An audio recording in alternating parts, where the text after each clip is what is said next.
அனைவருக்கும் வணக்கம். மீன ராசினியர்களுக்கு பல ஆண்டுகளுக்கு பிறகு நிகழும் அதிசயம் என்று, அதாவது 2/10/2024 இன்று சூரிய கிரகணம் மற்றும் மகாலய அமாவாசை ஆகிய 2 நிகழ்வுகள் ஒரு சேர நிகழ இருக்குதுங்க. அப்படிப்பட்ட இன்றைய நாள்ல உங்களுடைய வாழ்வில் இவை நடந்தே தீரும், யாராலும் தடுக்க இயலாது. இது முன்னோர்களுடைய வாக்கு. அந்த வகையில் என்ன மாதிரியான நன்மைகள் எல்லாம் ஏற்பட இருக்கு, கிரகநிலைகளின் ரீதியாக அமையிருக்கும் சாதகங்கள் என்ன, பாதகங்கள் என்ன, மேலும் என்ன மாதிரியான முன்னேற்றங்கள் எல்லாம் ஏற்பட இருக்கு என்பது குறித்தான முழுமையான பதிவு தான் இந்த வீடியோல நம்ம விரிவா பார்க்க போகிறோம். அதற்கு முன்னாடி மீன ராசினியர்களான நீங்கள் ஆன்மீக சம்பந்தமான தகவல்கள், வாஸ்து சம்பந்தமான தகவல்கள், நவகிரக கோவில்கள் எங்கு உள்ளன, அங்கு சென்று நாம் எப்படி வழிபட வேண்டும், பரிகாரங்கள் செய்யும் முறைகள் என்ன, உங்களுடைய ராசிக்கான பலன்கள் என்ன என்பது குறித்தான பல தகவல்களை நீங்கள் படித்து தெரிந்து கொள்ள வேண்டும் என்ற விருப்பம் இருந்துச்சு அப்படின்னா வீடியோ டிஸ்கிரிப்ஷன் மற்றும் சேனல் பேஜ்ல இதற்கான வெப்சைட் லிங்க் கொடுத்துருக்கோம். அந்த லிங்கை கிளிக் பண்ணி நீங்கள் படித்தும் தெரிந்து கொள்ளலாம். வாங்க இப்ப வீடியோக்குள்ள போகலாம். மீன ராசினியர்களை பொறுத்த வரைக்கும் நிகழ இருக்கும் 2/10/2024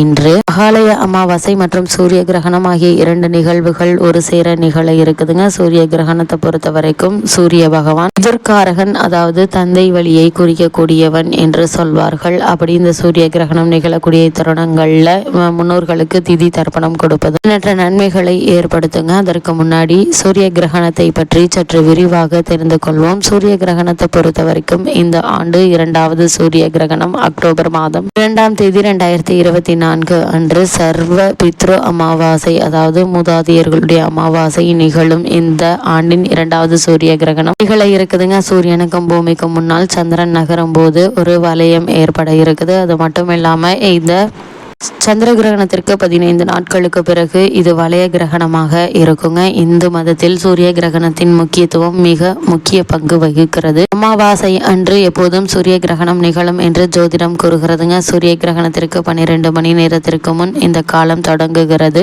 இந்த ஆண்டு சந்திர கிரகணத்திற்கு 15 நாட்களுக்கு பிறகு அக்டோபர் 2, 2024 அன்று சர்வ பித்ரு அமாவாசை என்று சொல்லக்கூடிய முன்னோரின் அமாவாசை நாள் வரும். இந்த ஆண்டின் 2வது சூரிய கிரகணத்தை நம்மால் காண முடியுங்க. சூரியனுக்கும் பூமிக்கும் முன்னால் சந்திரன் நகரும் போது வளைய சூரிய கிரகணம் நிகழும். சூரிய கிரகணங்கள் அல்லது இந்த காலத்தில் மத கண்ணோட்டத்தில் துரதிருஷ்டவசமாக கருதப்படுகிறதுங்க. இந்த ஆண்டு சந்திர கிரகணத்திற்கு 15 நாட்களுக்கு பிறகு அக்டோபர் 2, 2024 அன்று சர்வ பித்ரு அமாவாசை, அதாவது மூதாதையர்களுடைய அமாவாசை நாளான இன்று இந்த ஆண்டின் 2வது சூரிய கிரகணம் தெரியுங்க. சூரியனுக்கும் பூமிக்கும் முன்னால் சந்திரன் நகரும் போது வளைய சூரிய கிரகணம் நிகழும். சூரிய கிரகணங்கள் அல்லது மத நிலைப்பாட்டில் இருந்து துரதிருஷ்டவசமாக கருதப்படுகிறதுங்க. 2024 ஆண்டின் 2வது சூரிய கிரகணம் அக்டோபர் 2ஆம் தேதி இரவு 9:13 மணிக்கு தொடங்கி இந்திய நேரப்படி அதிகாலை 3:17 மணி வரை நீடிக்கும். இந்தியாவில் கிரகணம் இரவில் நிகழும் என்பதால் அது தெரியவில்லைங்க. மேலும்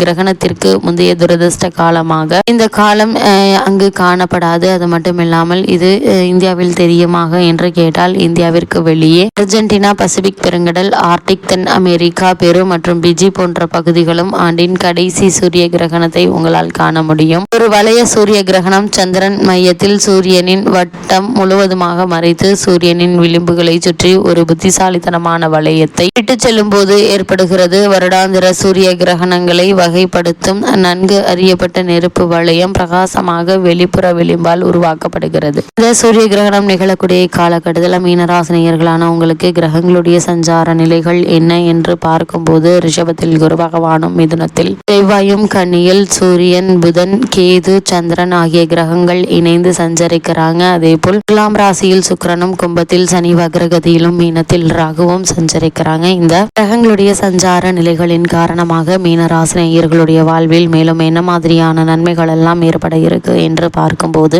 இக்காலகட்டத்தை பொறுத்த வரைக்கும் ராசிநாதனான குரு உங்களுடைய ராசிக்கு 3ஆம் இடத்தில் இருப்பது சரியான அமைப்பல்லங்க. நாம் தொடர்ந்து சொல்லி வருவதை போல மீன ராசிக்கு பெரும்பாலான கிரகங்கள் சாதகம் இல்லாத அமைப்பில் தாங்க இருக்கின்றன என்பதை கவனத்தில் கொண்டு ஒவ்வொரு விஷயத்தையும் சீர்தூக்கி பார்த்து நடந்து கொள்ள வேண்டுங்க. தேவையான பணம் கைக்கு கிடைத்து விடுங்க. அதற்கேற்ப செலவுகளும் ஒண்ணுங்க. கூடுமானவரை இந்த காலகட்டங்களில் எதிர்பாராத பல தொல்லைகளை நீங்கள் சந்திக்க நேரிடுங்க. ஏன்னா ஏதாவது ஒரு வகையில் உங்களுக்கு தேவையில்லாத வம்பு வழக்குகள் என்பது இருந்து கொண்டே இருக்கும் என்பதால் இத்தருணங்கள்ல முன்னோர்களுடைய வழிபாடு உங்களுக்கு உறுதுணையாக இருக்குங்க. அது மட்டும் இல்லாமல் இக்காலகட்ட கிரக நிலைகளை ஆராய்ந்து பார்க்கும்போது தனாதிபதி செவ்வாய் சுகஸ்தானத்தில் அமர்ந்தபடி தொழில் ஸ்தானத்தை பார்க்கிறார். எனவே தொழில் வளம் சிறப்பாக இருக்குங்க. தொல்லை தந்த எதிரிகள் விலகுவாங்க. நிலையான வருமானத்திற்கு வழி அமைத்து கொள்வீர்கள். நிகழ்கால தேவை பூர்த்தியாகுங்க. பூமி வாங்கும் யோகம் உண்டு. புனித பயணங்கள் உருவாகுங்க. அது மட்டும் இல்லாமல் சர்ப்ப கிரகங்களை முறையாக வழிபட்டால் சகல யோகங்களும் வந்து சேரும் என்பதை கிரக நிலைகள் மீண்டும் மீண்டும் அறிவுறுத்துதுங்க. அதே போல் உங்களுடைய ராசிக்கு கும்பராசியில் சஞ்சரிக்கும் சனி பகவான் இந்த காலகட்டம் முழுவதுமே வக்ர இயக்கத்தில் இருக்கிறார். உங்களுடைய ராசிக்கு லாபாதிபதியாகவும் விரையாதிபதியாகவும் இருப்பவர் சனி பகவான். அவர்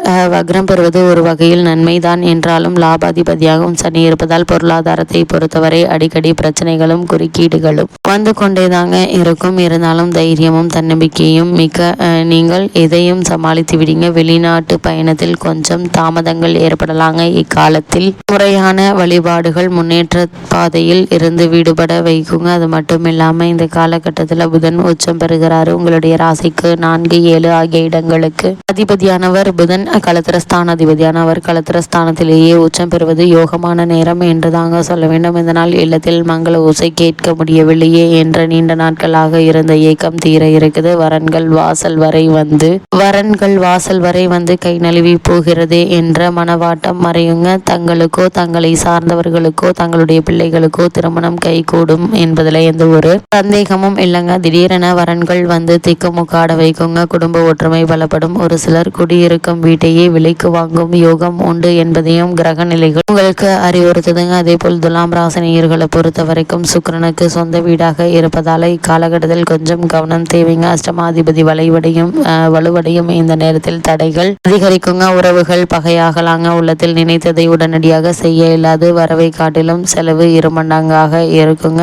வானப்பழுது அதிகரிக்கும். உத்தியோகத்தில் இருப்பவர்கள் உயரதிகாரிகளின் முரண்பாடான குணத்தினால் வேலையில் இருந்து விலகி கொள்ளலாமா என்று சிந்திப்பீங்க. அது மட்டும் இல்லாம குறிப்பா மீனராசியை சேர்ந்த பொதுவாழ்வில் உள்ளவர்களுக்கு புதிய பொறுப்புகள் கிடைக்குங்க. வியாபாரம் மற்றும் தொழில் செய்பவர்களுக்கு விரயங்கள் கூடும். உத்தியோகத்தில் உள்ளவர்களுக்கு விருப்பமான வகையில் பணியிட மாற்றம் அமையாதுங்க. கலைஞர்களுக்கு நண்பர்களின் மூலம் நல்ல தகவல்கள் கிடைக்குங்க. மாணவ மாணவிகள் கவனச்சிதறல் ஏற்படாமல் பார்த்து கொள்வது நல்லது. பெண்களுக்கு வரவை காட்டிலும் செலவு கூடுகிறது. பெண்களுக்கு தேவையில்லாத கவலைகள் ஏற்படுகிறது என்ற கவலை ஏற்படுங்க. மேலும் என்ன மாதிரியான விஷயங்களை நீங்கள் சற்று கவனமாக இருக்க வேண்டும் என்று பார்க்கும்போது ராசிக்கு 4ஆம் இடத்தில் செவ்வாய் இருப்பதால் முன்கோபத்தை பொறுத்து கொள்ள வேண்டுங்க. விரயச்சனி என்பதால் எந்த பொருளை வாங்கினாலும் விற்றாலும் கவனமாக இல்லாவிட்டால் நஷ்டம் ஏற்படுங்க. புதிய தொழில்களோ அல்லது புதிய முதலீடுகளோ இப்போது வேண்டாங்க. ஆடம்பர செலவுகளை குறைத்து கொள்வது மிக மிக நல்லது. மீனராசினியர்களுக்கு கிரகநிலைகளின் ரீதியாக கூறப்படும் பரிகாரம் என்ன என்று பார்க்கும்போது ராசிநாதனை பலமிழந்து இருப்பதால் வியாழக்கிழமை விரதமிருந்து பகவான் ராகவேந்திரரை வணங்க எண்ணற்ற நன்மைகள் உங்களுடைய வாழ்வில் ஏற்படும்.